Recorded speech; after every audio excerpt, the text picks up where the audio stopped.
पिछले कुछ दिनों पहले आरएसएस का जो मुखपृष्ठ है,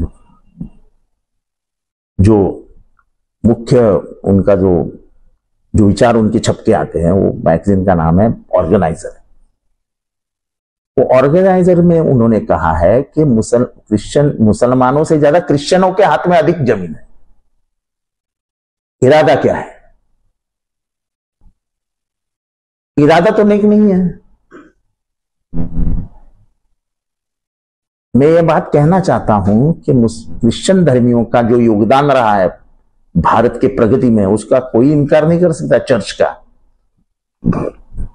मैं भी उसी स्कूल का विद्यार्थी हूं जो क्रिश्चियन धर्मियों ने चलाया है। Saint John the Baptist high school इधर ही है। पूरे भारतवर्ष में जितनी कॉन्वेंट स्कूल्स अच्छी तरीके से चलाई जाती है, उतनी कोई भी स्कूल चलाई नहीं जाती। जितने हॉस्पिटल्स चर्चेस ने बनाए, किसी ने भी नहीं बनाए। तो उन्होंने गैर इस्तेमाल नहीं किया ना अपने जमीनों का। तो आपको क्यों उनके ऊपर नजर रखे हैं? मुसलमानों की जमीनें लेने से आप चल ही रहा है, उतने में ये भी छाप के लाते हैं।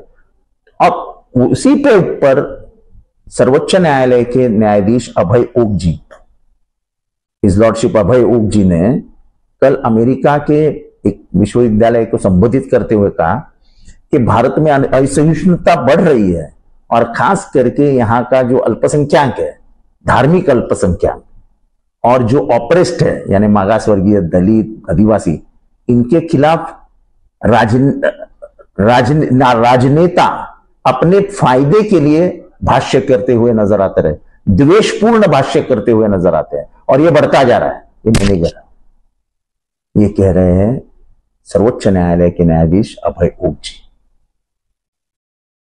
इस देश में बढ़ती हुई असहिष्णुता और इसको मिल रहा सरकारी समर्थन, ये इस देश को कहीं आगे नहीं लेके जाएगा। हम इस देश को उस कगार पे लेके जा रहे हैं जहां पे हम वापस भी नहीं आ सकेंगे। ये देश हम यादवी की तरफ बढ़ा दें। यही ऑर्गेनाइजर जिस किताब में हम क्रिश्चियन के बाद जमीनों के बारे में छप के आया था, मैं याद दिलाना चाहता हूं कि 1950 में इसी मैगजीन ने कहा था कि हमें भारतीय संविधान मंजूर नहीं है, हमें भारतीय तिरंगा मंजूर नहीं है, तिरंगा अशुभ है, तीन रंगों का है, 3 अंक अशुभ है, और ये जो संविधान है ये हमें मंजूर नहीं, हमारा संविधान मनुस्मृति है। इतिहास फिर से दोहराया जा रहा है। इनके जो विचारवंत थे गोलवलकर गुरुजी, उनके किताबों में उन्होंने मुसलमानों के बारे में और क्रिश्चियनों के बारे में लिखा है कि इनको नागरिकत्व ही दुय्यम देना चाहिए, यानी इनको मत का अधिकार नहीं देना चाहिए। जिस तरह हम आगे बढ़ रहे हैं वो दिन दूर नहीं कि हम मुसलमानों का और क्रिश्चियनों का मतों का अधिकार भी छीन लेंगे।